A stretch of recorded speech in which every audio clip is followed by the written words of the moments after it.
Hey, what's up guys, it's Fish here and welcome back to some more Rise of Mordor action. I know I have not been doing much Attila recently, I've just been really digging all the custom map battles for Total War Warhammer. However, I do definitely want to continue on doing a lot more of these Attila mods. I plan on doing a few campaigns in Attila with all the custom mods as well, just kind of short campaigns. So if that kind of sounds like something you guys would be into, then make sure to stick around. And I obviously want to be revisiting Rise of Mordor now and again, you know, once a week or something like that, you know, messing around with the units, messing around with the battles, and just trying to create some more cool scenarios, because, you know, Rise of Mordor is such an awesome mod. Even though it is still very much in its infancy, they still are producing some really cool stuff, and hopefully we'll get an update, you know, in a couple months time, which maybe adds in 1 or 2 more factions. I mean, ideally I'm really looking forward to seeing the dwarfs in more detail. I think that'll be absolutely spectacular when the dwarfs get released, but for now we just have Gondor and Dale, and that's exactly what we're going to be looking at in today's kind of Gondorian Crusade.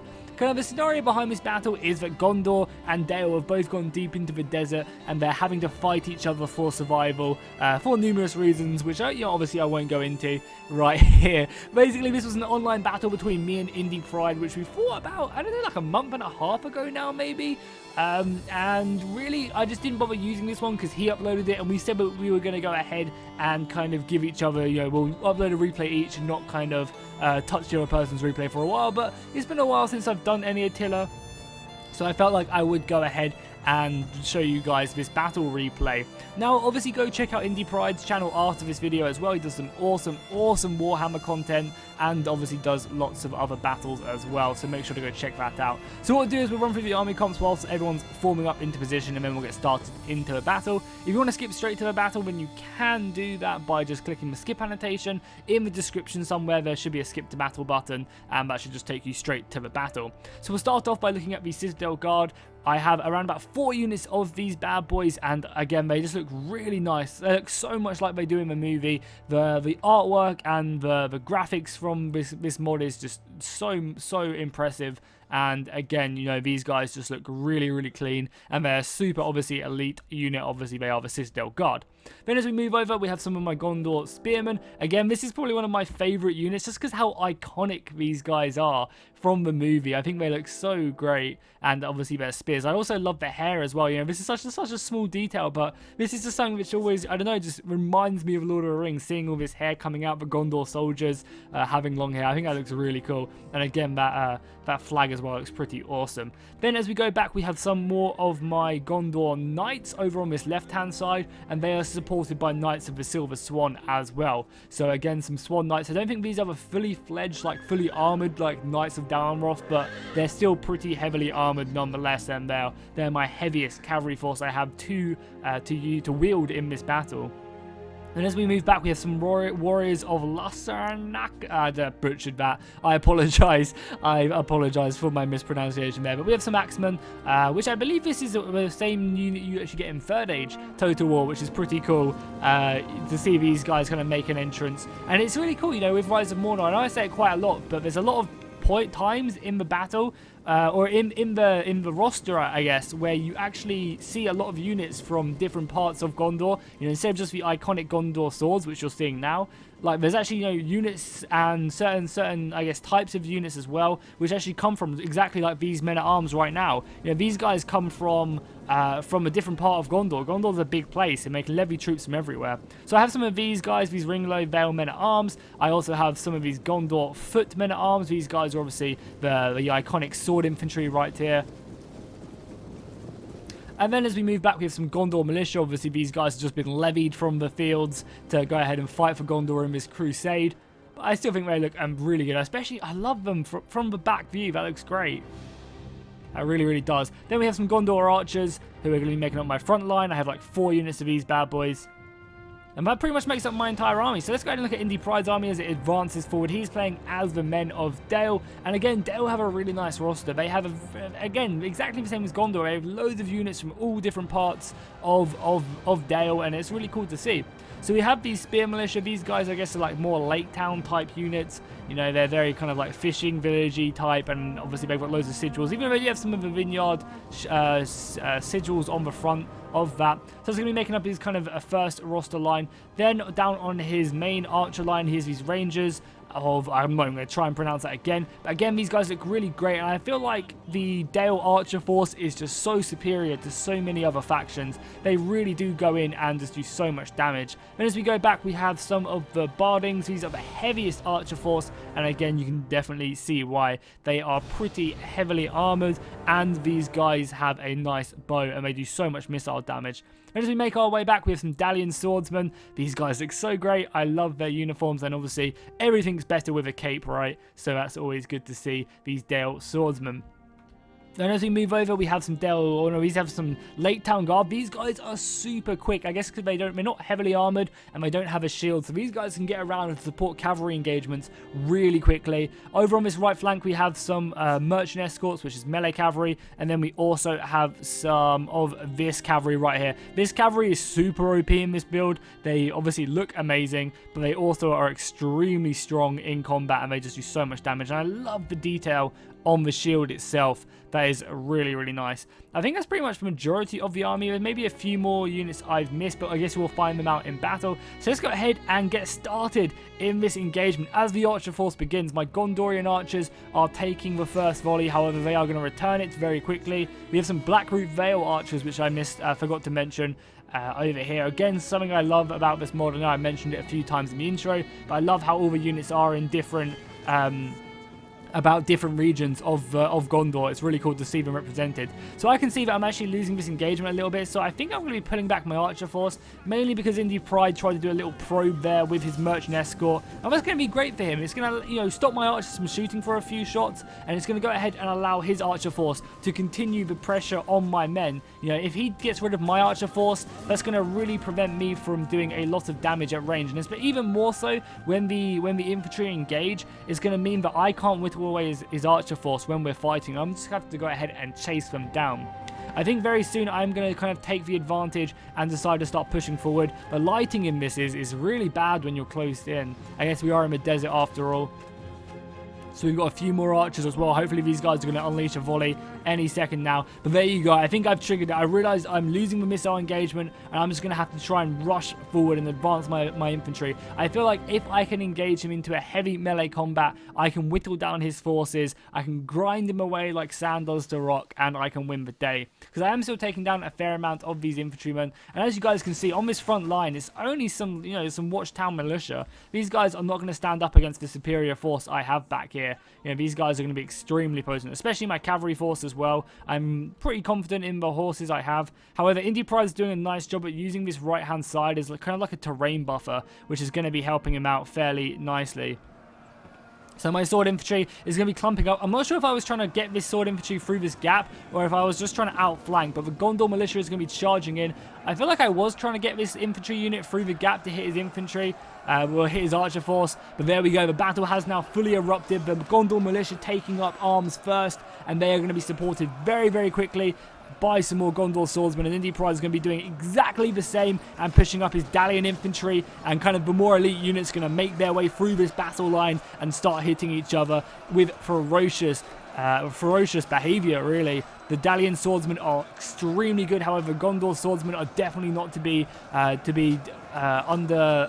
I don't even know what the word I'm looking for. This is just awesome to see this many units. And again, you can see I'm trying to use my Gondor militia, just trying to try and break it through the lines and to try and get on these archer forces. You can already see I've managed to go and break the spear militia. They're not exactly very good. However, I am on this left flank getting kind of cut down a little bit by the Lake Town Guard and the superior cavalry from the forces. If we go in slow-mo for a little bit, you can see that the really elite cavalry is doing an amazing job at taking care of my horses here.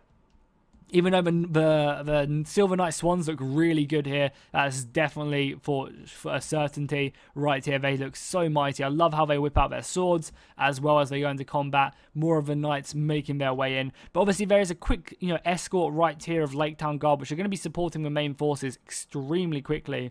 I've got my spearmen over here, which I had supporting, trying to go ahead and get back into the engagement. Same with my Citadel Guard. I guess I must have felt like I was going to win that engagement and just left this one unit it to go deal with them, even though there are some Lake Town Guard right there. I did also manage to get a nice cavalry charge back here onto some heavy cavalry, onto some heavy archers. But the thing is with these archers in these mods is the archers can actually hold their own, even though they get charged by cavalry. You know, the more money you spend on the archers, the better they are just kind of in melee combat. Their missiles don't really change too much. So this Gondor cavalry is going to have its fill of blood, but you know, they're going to be getting kind of, you know, whittled down eventually. As well as that, you can see some Gondor spearmen up against the Lake Town Guard over here, which is obviously in my favour. I should definitely be taking this engagement. The Lake Town Guard will not be able to stand up. However, on this right-hand side, you can see that I do get some cavalry onto his general, which I'm pretty happy with. However, you know, this cavalry is just so goddamn strong, and even the Knights of the Silver Swan are going to be struggling, especially with the amount of archer fire coming in. I'm even going to be trying to get some of his cavalry round the flank and trying to hit it, and hopefully that will be able to do the work.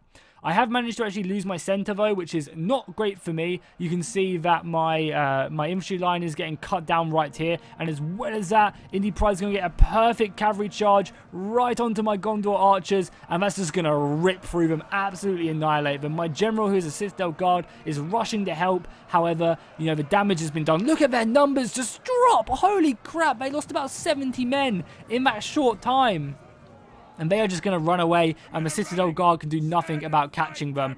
My main infantry line is doing an amazing job at slowly hitting away at these Dalian swords. That's definitely what I was kind of expecting from my infantry, but I am just taking so much goddamn damage right now from the missile fire, from the archers, who are in perfect positions right now. They've kind of taken a lead on top of this hill, and they are just focusing down my infantry lines and whittling down my infantry, and kind of almost using his own infantry as a shield just to allow these archers just to shoot shot after shot. As well as that, he's going to be getting a beautiful charge in the back. This cavalry is just going to smash into the back of my axemen, even though they are getting shot, and the arrow fire is doing quite a lot of damage in their backs. You know, that's going to be 100% worth it. And this superior cavalry that Indy Pride has brought is definitely, you know, winning him the battle so far. However, the battle is definitely not over. Balance of power is actually in my favor, because I am doing a great job at taking care of the infantry. I love that weapon as well from the Dalian commander right there. It looks so goddamn cool. So even though, you know, the cavalry is causing me a big problem, you know, he's taking out a lot of my archers with the cavalry. You can see more cavalry hitting into my archers here, just, you know, wrecking their numbers and then pulling out before I can really do much in the way of stopping them. You can see another 20 soldiers went down in that charge. Hopefully, I can deal with this. You can see I'm definitely winning the melee engagement. However, on this left-hand side, you can see my cavalry has now been beaten with merchant escorts. That's more cavalry for the enemy to use against me. So even though I've managed to win the melee, the cavalry fight's just not going in my favor. And Indy Pride still has a ton of missile force to be using and taking to bear against me. My knights over here are struggling. Even though I gave them 3 chevrons, they're still not managing to break through this cavalry force. You know, the general of Indy Pride is so good. This engagement's been going on for like 5 minutes now, and we are still just struggling so badly. Some Citadel Guard are getting charged, but I mean, the Citadel Guard getting charged isn't really an issue. However, we have managed to sandwich pretty nicely a group of these merchants right here. Are these merchants? I think they're called, that's what they're called, or shipmen, I should say.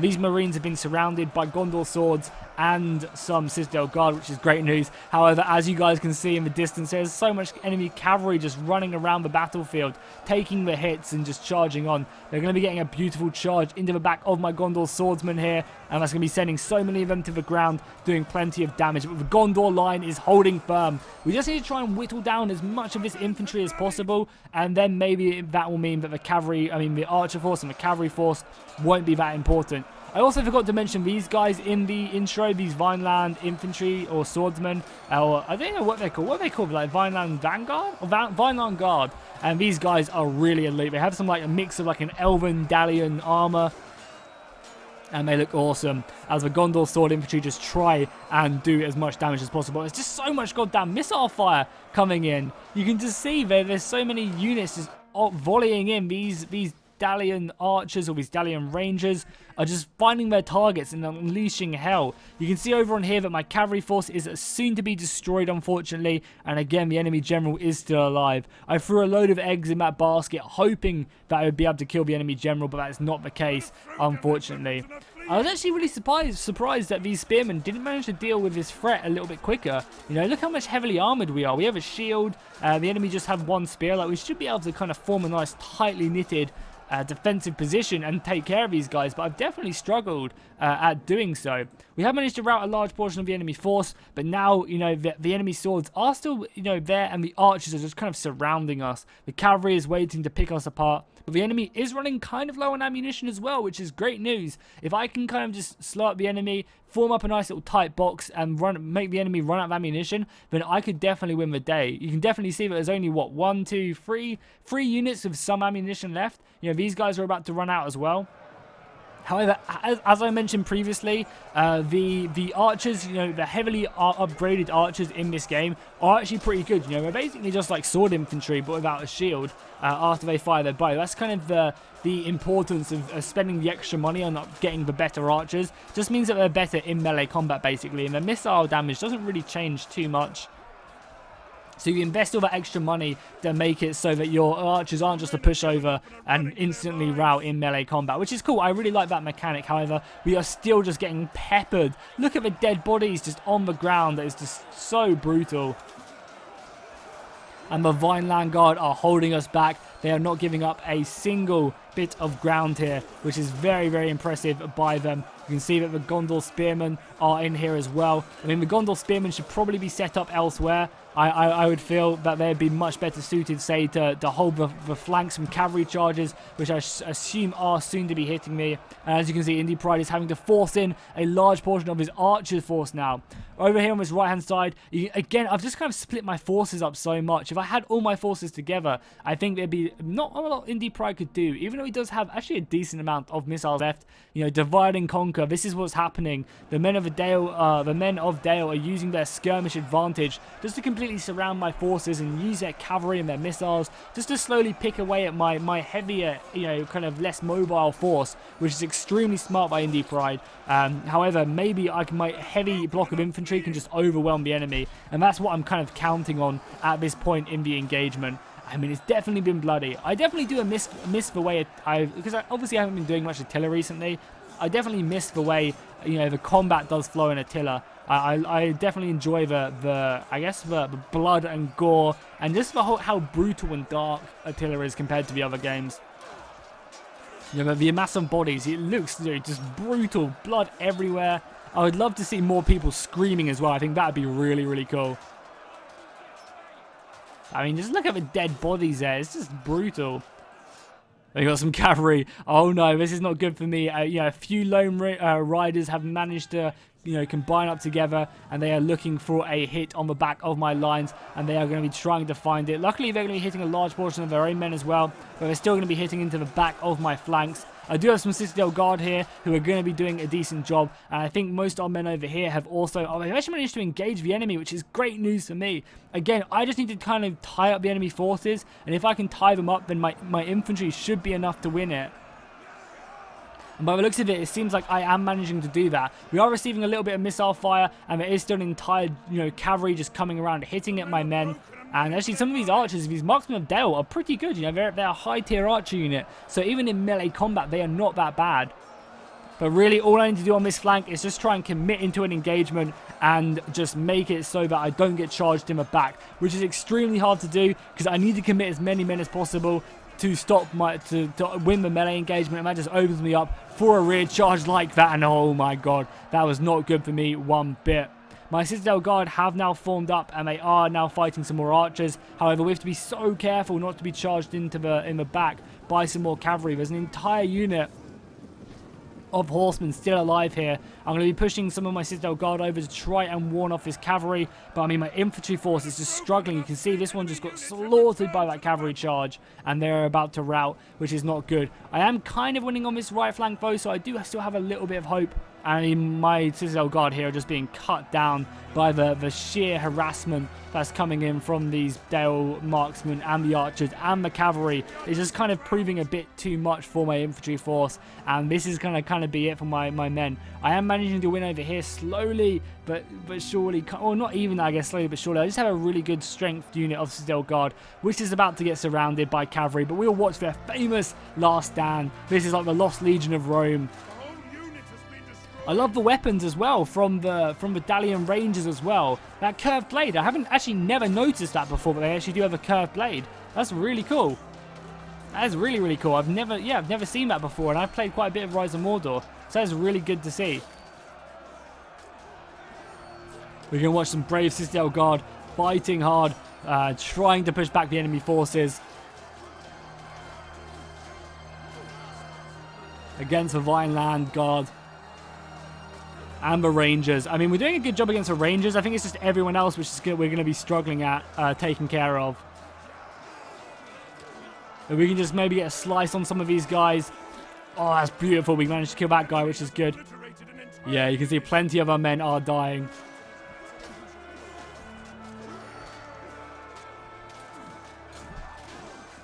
Brave, brave sons of Gondor. Oh, stand to the last. Yeah, here we go. Here we go. We can see that the enemy cavalry is starting to pour around the flank. The Citadel Guard are being surrounded. We are down to, what, 94 men. We definitely did inflict a lot of casualties.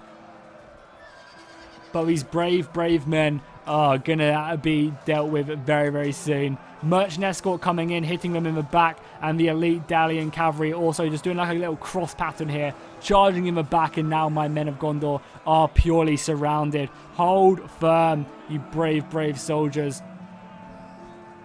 You are surrounded, but you will go down killing. They pull out of the battle to get another rear charge in. And I mean, just look at the dead bodies. You don't get this in Warhammer. Just look at the dead just piling up here. That is awesome to see. That's really cool to see. And the line will hold as another cavalry charge is imminent. There we go. Another cavalry charge coming in, hitting into the back of the Citadel Guard, and that one's just going to be so brutal. That is dangerous. And I think we only have a couple seconds left. Yeah, 20 seconds left of these guys holding firm, killing as many as possible. My general has gone ahead and died from the battle. Them cavalry charges proving too much for him. If I was any of these guys, I'd run for my life. And there we go. A valiant defeat. GG to Indie Pride right there. That was definitely an extremely close battle. And if we look at some of the kills, you can see my infantry did the job I needed to do. I just kind of didn't support my cavalry well enough, and I definitely didn't support my archers well enough. I could have definitely maybe drawn off some infantry units to help protect my archers, which would have maybe have given me the advantage. But I mean, look at the kills on this cavalry unit. 669 kills. That's insane. You know, number 350 on this one unit. The general unit had 118. Granted, you know, I could have minimized this by having my, you know, archers more well protected and having my flanks, you know, kind of having more of a reserve line maybe instead of committing everything. Maybe would have been a better idea. But oh well, you know, we live and we learn, that's for sure. The archers doing great as well. My Gondor infantry, as I said, doing amazing. They were kind of the keystone of my infantry line, and my general as well. My general get the most kills.